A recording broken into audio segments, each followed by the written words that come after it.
او دویم دسیسه د شیطان پیدای چې نیک عملونه موږ کله وکړو نو شیطان کوشش دی چې دا نیک عملونه زموږ او تاسو څخه بربادي دي. الکه دې سړي خو نیک عمل وکړو، دې زنانه خو نیک عمل وکړو، خو څه دې بربادول چې هغه پکار دي. دې وجه علماء لیکلي دي نیک عمل چې انسان کې او د الله په دربار کې قبليږي دا غیر لپاره تقریبا 15 شرایط علماء لیکلي دي چې دا نیک عمل چې دی نو دا ډېر یو مهم شی دی چې زموږ او تاسو پیدایش دې لپاره شوی دی. دومره مهم شی دی چې قیامت په ورځ به دې نیک اعمالو چې انسان ارمانونه چې هغه کوي دومره مهم شی دی. زما ورونو دا اول شیطان ته نه پریږدي او چې فریم دي دا الله په توفیق سره یو عمل راته ملاو شي ویو نو به شیطان کوشش کوي چې هغه عمل لا خراب کړي. د دې وجه لازم اورونو د دې شرطونو مطابق عمل پکار دي د دې لپاره چې زموږ او تاسو عملونه خراب نشي.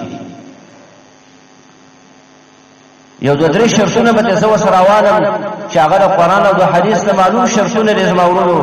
یو مهم شرط د نیک عمل د قبلېدو لپاره هغه ایمان دی چې کوم انسان کې ایمان نه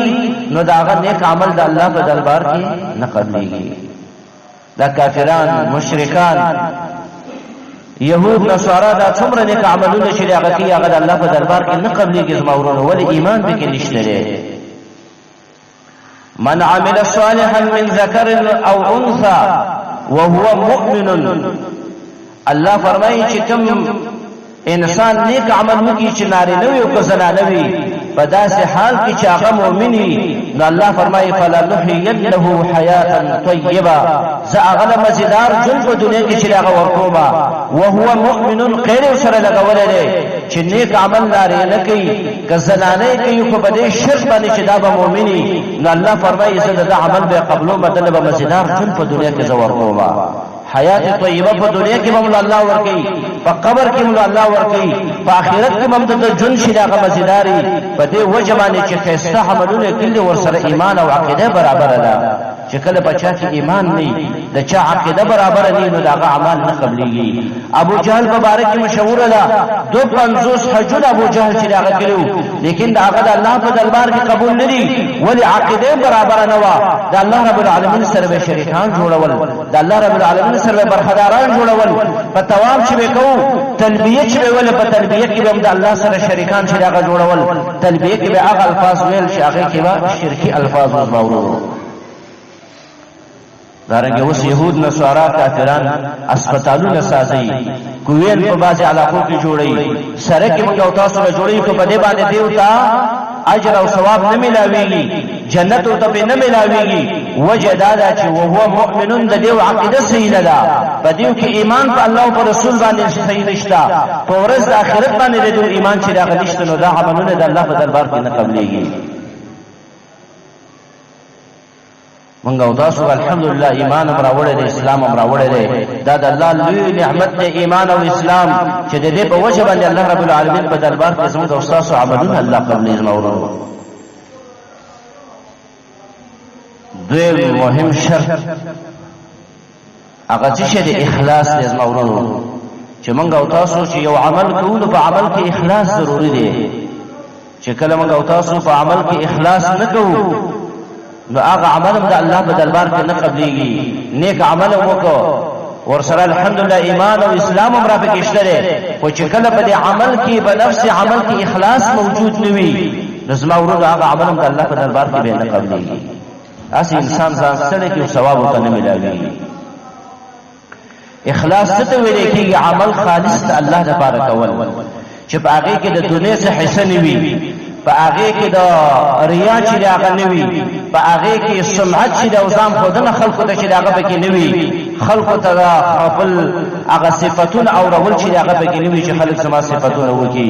زما ورونو کله چې په عمل کې اخلاص موجود نه وي نو دا عمل د الله په دربار کې نه قبليږي. لکه دا کوم آیت چې ما ولوستو او د څلور ډېر آیاتونو قرآن کې شته.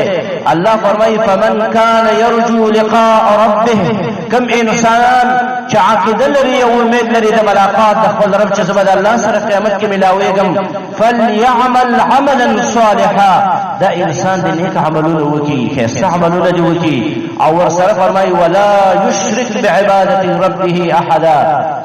ولا يشرك بعبادة ربي احدا دا الله رب العالمین سره د یو کس شریک او برخدار نه جوړي. علماء دې کې اشاره ده صحیح النیه، نیت صحیح کول پکار دي چې تب صرف د الله لپاره عمل چې دا کوي او ستا نیت بدای چې زړه عمل د الله لپاره کوم چې مان الله راضي شي. نور مقصدونه بلی چې خلق زما صفات وکي او دارنګ خلق ته زما محبوب شما، خلق ما په دې نیک عمل باندې چې دا ویني او دارنګ یا د دنیا ما ته په دې باندې حاصل شي د دنیا مقصد لپاره کې یا د ځان د شهرت لپاره یو نیک عمل کې الګ زدا بیان کوما، زدا درس کوما، زدا منځ کوما، زدا پلانته نیک عمل کوما چې په خلکو کې زه په کلم باندې مشهور شما، خلق زما صفاتونه چې هغه وکي، خلق مال پیسې راکړي، خلق مال چاندي راکړي او مال دا وکي هغه وکي دنیوي مقصدی خلق ته ځان خو دنه مقصدی مورونو. نو الله فرمایي دا عمل د الله په دربار کې به نه قبليږي. فلا يشرك بعبادة ربه احدا، د الله په عبادت کې هیڅ څوک برخدار نه جوړي، صرف د الله لپاره د عمل چې د انسان وکي. نو چې د آخرت امید لري، د ورځ د آخرت امید لري، د الله سره د ملاوېدو امید ستاوي او عقیده وي چې زه د الله سره ملاوېږم، نو د الله لپاره به خاص عمل کوي، د بل چا لپاره عمل چې دا نه کوي. زما ورونو زموږ او ستاسو په عملونو کې اخلاص ډېر کم دی، الا ماشاءالله ډېر کم انسانان دي چې عمل کوي د الله لپاره کوي، نور اکثر پکې ریا او شهرت چې هغه مقصدي دی، د وجه نه هغه د ثواب هغه موږ او تاسو نه خراب شي، خو الټه راته الله رب العالمین په دې باندې سزا چې هغه راکړي. حدیث کې راځي ریا چې هغه شرک ده، ان يسير الرأي شرك، رسول الله صلی الله علیه وسلم فرمایي لږ ریا چې دام شرک کې داخليږي. حدیث کې دې د شرک خفي ویل شوی دی چې دا پټ شرک دی د الله رب العالمین سره چې انسان عمل کوي مقصد دنیوي مقصد خلق ته ځان خودل شي. دا د منافقانو صفت په قران کریم کې راغلی دی، وهم يراؤون الناس، منافقان هغه خلک دي چې خلق ته ځان خودل کوي چې خلق ما ویني، خلق زما صفاتونه چې هغه وږي، بلانکی صاحب کو دومره معلومه چې هغه ولګول، بلانکی کو دومره کارونه چې هغه د نیک عملونه چې هغه وکړو خلق ته ځان کوي. دا د منافقانو صفت دی. د مؤمن صفت دا دی چې عمل به خاص الله رب العالمین لپاره چې هغه کوي، صرف د الله لپاره عمل کول. زما ورونو کله عمل وي په دې کې ډېر زیات اثر وي او موږ او تاسو الله رب العالمین په لږ عمل باندې به ډېر بدلی شي هغه راکړي، جنتونه الله راکړي، قیامت کې ډېر خاصه انعامونه الله رب العالمین موږ او تاسو په دې باندې راکړي، او چې عمل کې اخلاص چې هغه موجود وي. چې کله په عمل کې اخلاص موجود نه وي نو هغه عمل الله رب العالمین نه قبلوي. قرآن کریم کې الله رب العالمین فرمایي ډېر آیاتونو کې خلق الموت والحیات ليبلوکم ایکم احسن عملا. الله مرګ پیدا کړی دی، ژوند پیدا کړی دی، په موږ او تاسو باندې امتحان کوي چې کوم یو په تاسو کې د خیسته عمل والا دی. زما ورونو فضیل ابن عیاض رحمه الله نه تاسو شو چې خیسته عمل څه ته ویل کېږي، هغه ته فرمایل ما هو الاخلص والاسوب، نیک عمل هغه خیسته عمل هغه ته ویل کېږي چې په هغه کې اخلاص موجودي او بل باغ اسوب عمل و اسوب. دې ته تاسو شو چې اخلاص او اسوب نه څه معنا مراد ده؟ و اخلاص دې ته وی چې د عمل صرف او صرف د الله رب العالمین لپاره د دنیا څخه برخه پکې نه وي، ریا او شهرت پکې نه وي. او اسوب دې ته ویل کېږي چې د عمل د نبی صلی الله علیه وسلم په طریقه باندې چې راغوي. کله چې عمل د رسول الله صلی الله علیه وسلم په طریقه باندې نه وي نو دا عمل د الله په دربار کې قبول نه دی. خیسته عمل الله وی خیسته عملونه وکي تاسو. منګ او تاسو د الله قران کې ډېر یتوګه خیسته عملونه کې زه تاسو امتحان کوم چې خیسته عمل وکي. خیسته عمل څه دوی چې باغې کې اخلاص او د نبی صلی الله علیه وسلم په طریقه باندې برابر وي. عمل کې ریا او شهرت چې هغه مکوا، ځکه دا د منافقانو صفت ده چې هغه خلکو ته ځان خودنه چې هغه کوي.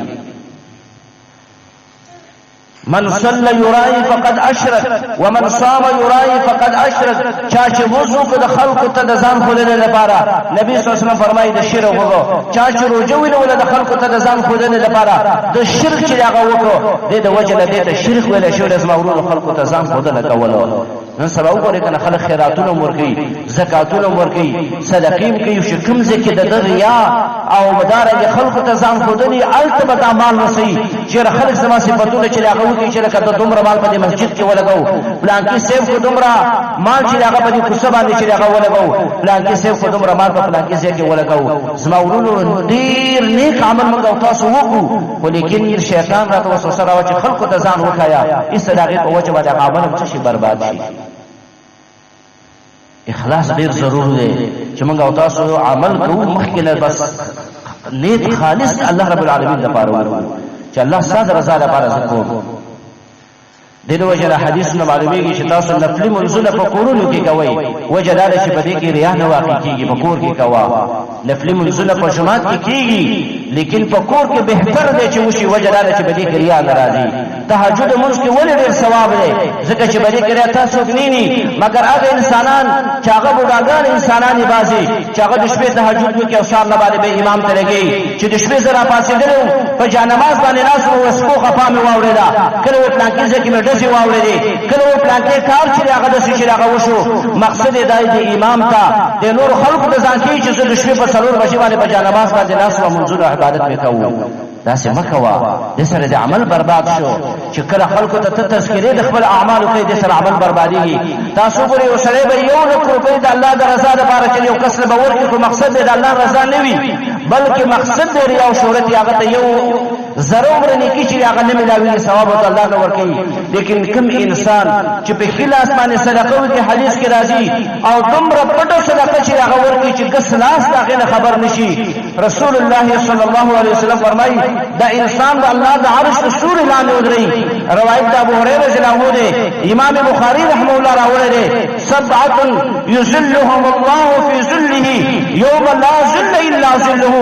وقسم خلق دی الله رب العالمین به د عرش د سوري لاندې چې هغه ودرېږي یو په هغې کې هغه انسان دی چې په خلاص باندې صدقه وکړي او ګس لاس هم د هغې نه خبر نشي چې خلاص صدقه چې هغه ورکړله ولې په دې کې ریا نشته په دې کې د نفس او د خواهش خلاف تا وکړو دومره پټه صدقه دې وکړه الله دې د عرش د سوري لاندې ودرېږي خالص عمل د الله لپاره کول دا ډېر مهم شی دی او دریم زماورونو دغه مسله دریم شرط هم معلوم شو چې څنګه د فوزیت ابن عیاض رحمه الله د دې قول نه معلومه شو چې هغه عمل به د الله په دربار کې قبليږي چې هغه د نبی صلی الله علیه وسلم په طریقه باندې وي کوم عمل چې د نبی صلی الله علیه وسلم په طریقه باندې نیو زماورونو کاغه منځ دی کاغه روزه ده کاغه حج دی کاغه زکات دی کاغه بل یو عمل دی نیک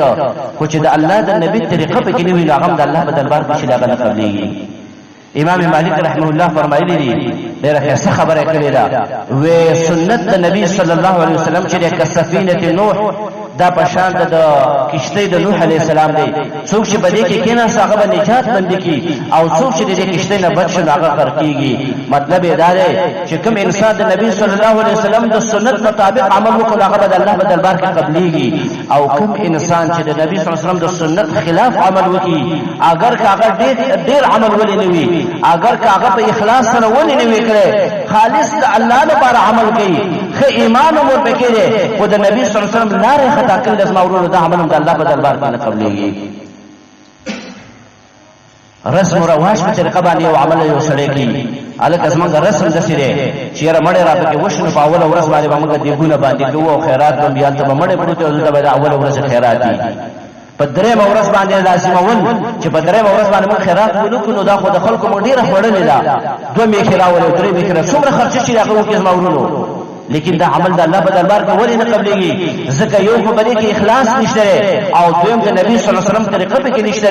د الله نبی خو دې فرمایي کوم کور کې مړ وشو تاسو هغه لپاره خراب چې هغه تیار کې ورولېږئ ځکه هغه باندې دې یو غم راغلی چې هغه مشغوله کړی دي تاسو خراب ورولېږئ او نن دا هغه سره دا غم د شیرمانه بن معنا راغلی دي د مړي غم ور سره بیل دی او دا راغلی دی ګلو د خیرات غم ور سره بیل دی نو په درېیمه ورځ باندې خیرات کول دا یو رسم رواج دی څلوېښتمه ورځ باندې څلوېښتې شو کوي دا کول دا یو رسم رواج دی غټ عمل به وکړي ایمان هم در پکې دی لیکن د نبی صلی الله علیه وسلم طریقه ورته کې نشته زماورونو د الله په دربار کې عمل نه قبليږي د نبی صلی الله علیه وسلم طریقه ډیره ضرور د زماورونو